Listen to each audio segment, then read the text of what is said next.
జై బీసీ, జై బహుజన్, జై భీమ్. మిత్రులారా, వేదిక మీద ఉన్న చాలామంది పెద్దలు పేరు పేరున ఒకరు ఎక్కువ ఒకరు తక్కువ కూడా కాదు, ఒక్కొక్కల ముఖాలు చూస్తుంటే ఏదైనా చేయగల సత్తా దమ్మున్న బహుజన నాయకత్వానికి అందరికి కూడా ఉద్యమాభివందనాలు. నిఖార్స్ అయిన నన్ను మరి చిరంజీవులు గారు మాలమానాడు అధ్యక్షునిగా పిలిచిండో, కాంగ్రెస్ పార్టీ నాయకునిగా పిలిచిండో, రెండు. ఇప్పుడు మేమంటేనేమో వారేమో బీఆర్ఎస్ నుంచి ఎమ్మెల్సీ, వీరేమో మా సిపిఐ నుంచి ఎమ్మెల్సీ, నేను కాంగ్రెస్ నుంచి ఎమ్మెల్సీని. కానీ నా మాలమానాడు, జాతీయ మాలమానాడు నుంచి సంపూర్ణమైన మద్దతును నేను తెలియజేస్తున్నాను. Thank you sir, thank you. ఇక్కడ తెలంగాణ శాఖ అధ్యక్షుడు పిల్లి సుధాకర్ సభకి ఇట్లా పరిచయం కావాలని చెప్పి తెలియజేస్తున్నాం, అంటే ఆంధ్రప్రదేశ్లో కూడా. అయితే చాలా రోజుల నుంచి నేను బీసీ వాదాన్ని వింటున్నా, బీసీ నినాదాన్ని వింటున్నా, పాల్గొంటున్నా, పరోక్షంగా ఉంటున్నాం. ఇదంతా ఒక ఎత్తు. కానీ ఇంత పెద్ద ఎత్తున 42%, 46%, 56% ఏదో ఒక శాతం కావాలని తెలంగాణలో డిమాండ్ ఉన్నది. దానికి చట్టం అయ్యింది, చట్టబద్ధత వస్తుందా, రేపు తెస్తామా, రేపు గుంజుకుంటామా అనేది సెకండరీ.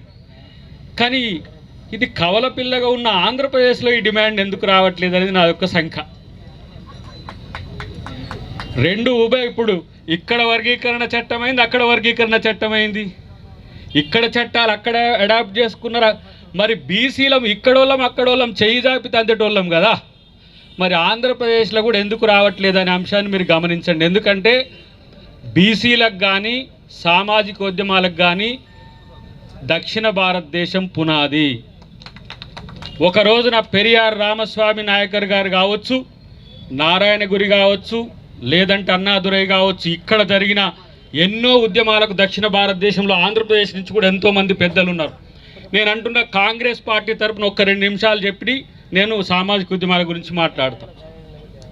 ఈ 9th షెడ్యూల్ కూడా ఎందుకంటే ఈరోజు కాంగ్రెస్ పార్టీ రాష్ట్ర ప్రభుత్వం తీసుకున్న నిర్ణయం కాదు ఇది. రాహుల్ గాంధీ గారి యొక్క నిర్ణయం మేరకు ఆయన భారత్ జోడో యాత్రలో నడుస్తున్న క్రమంలో బీసీ సమాజం నుంచి పెద్ద ఎత్తున ఆయనకు రిప్రజెంటేషన్స్ ఏంటంటే ఎస్సీ ఎస్టీలకు చట్టసభల్లో రిజర్వేషన్లు ఉన్నాయి, స్థానిక సంస్థల్లో రిజర్వేషన్లు ఉన్నాయి, బీసీలకు లేవనే ప్రతిపాదన వచ్చినప్పుడు ఆయన ఒక సమావేశంలో మాట్లాడడం జరిగింది. కేవలం బీసీలకు రిజర్వేషన్లు అని కొట్లాడడం అనేది నా రాజకీయ లక్ష్యం కాదు, అది నా జీవిత లక్ష్యం అని చెప్పిన నాయకుడు రాహుల్ గాంధీ గారు.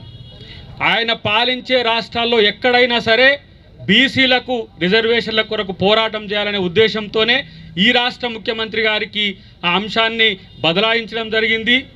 ఆ రోజున మన మిత్రులే, ఇక్కడ ఉన్న అందరి మిత్రులే, రేవంత్ రెడ్డి గారు మరి రెడ్డి అయి ఉన్నాడు, మరి బీసీలకు చట్టం చేస్తాడో చేయరో అని అనుమానం ఉన్న వాళ్ళందరూ ఉన్నారు.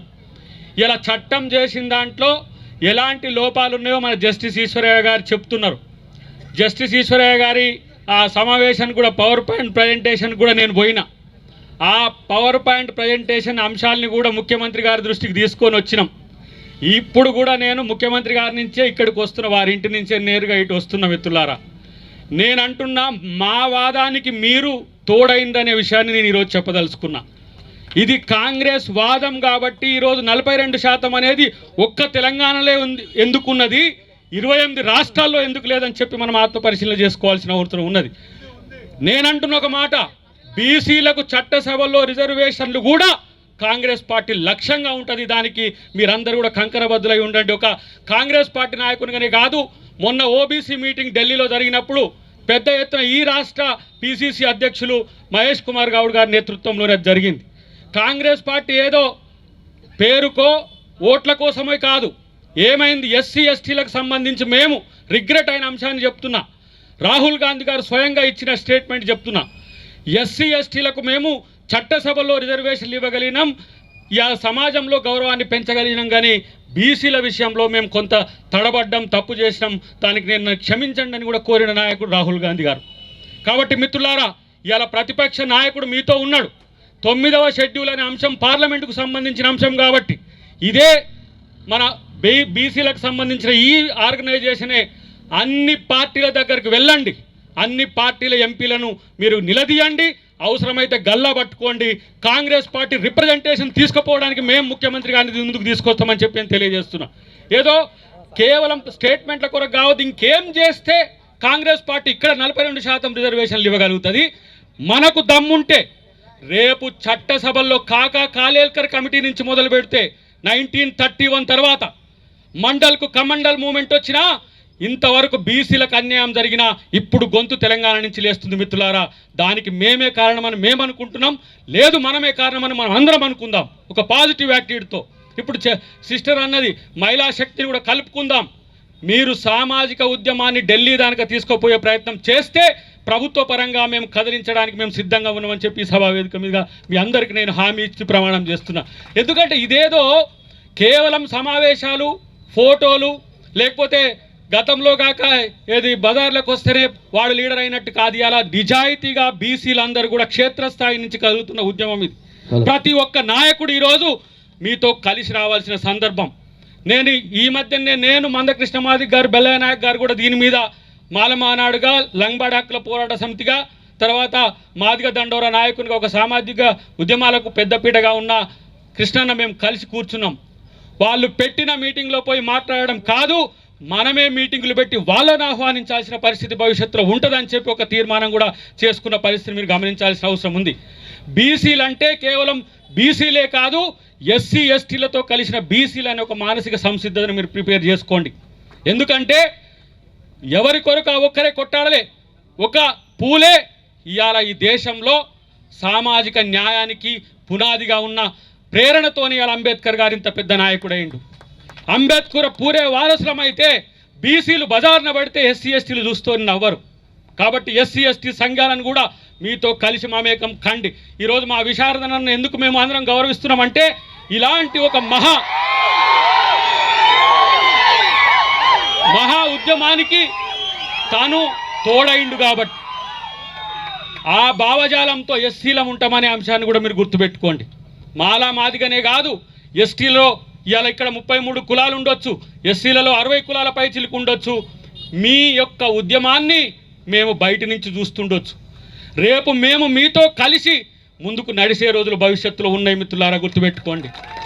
కాబట్టి ఆ స్ఫూర్తితో ముందుకు పోండి. ఎస్, కాంగ్రెస్ పార్టీ ఉంది, నా పార్టీని బీసీల కొరకు ఏ విధంగా ముందుకు తీసుకుపోవాలో నేను ప్రయత్నం చేస్తా. ఇలా పెద్ద ఆయన ఉన్నాడు, ఆయన బీఆర్ఎస్ నాయకత్వాన్ని ఒప్పించి ముందుకు తీసుకుపోయే ప్రయత్నం చేస్తాడు. ఇటు కమ్యూనిస్టు పార్టీలుగా సత్యం గారు కానీ, మా దాసరాం నాయక్ కానీ, ఇట్లాంటి చాలామంది సోషల్ డెమోక్రాట్స్ ఎస్సీ ఎస్టీల్లో ఈరోజు ఉన్న పరిస్థితిని మీరు గమనించాల్సిన అవసరం ఉన్నది. ఇలా ఎస్సీ కాదు, బీసీ మూమెంట్లకు పోతే ఎస్సీ ఎస్టీ నాయకులను ఏమనుకుంటారో అని నేను ఇంట్లో అనుకుంటుంటే అప్పుడప్పుడు. ఇప్పుడు బీసీలు ఇంతకుముందు పెద్ద ఆయన 4 రకాలుగా ఉన్నారని, ఇప్పుడు బీసీలు 10 రకాలు తయారైనరు. ఇవాళ SC BC, Reddy BC, Congress BC, communist BC, BRS BC, ఇట్లా 10 రకాలుగా తయారైపోయింది. అంటే ఏంటి? ప్రతి పార్టీ నుంచి, ప్రతి వాదం నుంచి బీసీలకు మద్దతు పెరుగుతున్న క్రమంలో మనం ఒళ్ళు జాగ్రత్తగా పెట్టుకొని ముందుకు పోవాల్సిన అవసరం ఉంది. నేను అంటున్న 9వ షెడ్యూల్కు సంబంధించి ఈశ్వరయ్య గారు చెప్పిన అంశాన్ని ఏ విధంగా భావవ్యాప్తిని తీసుకుపోయినామో ఆ విధంగా కార్యాచరణ తీసుకుపోవాల్సిన అవసరం ఉన్నది. ఈరోజు నేను గతంలో మొన్న జరిగిన బంద్కు కూడా మద్దతు ఇచ్చి నేను మందకృష్ణ గారు పాల్గొనడం జరిగింది. నేనేమంటున్నా, బీసీల ఐక్యత కూడా ముఖ్యమే. బీసీ వర్గాల మధ్యన వైరుధ్యాలను కూడా పరిష్కరించాల్సిన బాధ్యత ఉంటుంది. లేదంటే మళ్ళీ గతంలో జేఏసీ ఏర్పడ్డ క్రమంలో నేను ప్రత్యక్ష సాక్షిని. ఒకవైపు జేఏసీ పనిచేస్తుంటే ఇంకొక విమర్శలు వస్తుండే, ఇంకొకళ్ళు ఈ విధంగా చేస్తే అది తప్పని ఇంకో రకమైన ఆలోచన వస్తుండే. కానీ మనమందరం ఒకటే. ఇప్పుడు ఎవరు ఎక్కువ పని చేస్తే వాళ్ళ వైపే అందరు వస్తారు. డెఫినెట్గా ఎవరు సిన్సియర్ కమిటెడ్గా రిజర్వేషన్స్ కొరకు ప్రయత్నం చేస్తారో వాళ్ళ వెంటనే జనం వస్తారు. ఒకసారి ఉప్పొంగినట్టు ఒకటి రావచ్చు, ఒకసారి ఏదో రాజకీయ ప్రభావం కొరకో, రాజకీయ ఆలోచనల కొరకో ఇంకొకరు ప్రయత్నం చేయొచ్చు కాక నిజంగా బీసీల కొరకు పోరాడే వ్యవస్థ ఎవరున్నారో వాళ్ళని ఫాలో అవుతారు. కాబట్టి మిత్రులారా, మనకు టార్గెట్ ఈ రాష్ట్రంలో 42% బీసీలకు ఏదైతే స్థానిక సంస్థల్లో అన్నది అది ఇప్పటి తాత్కాలికమైన ఉద్యమ నిర్మాణం.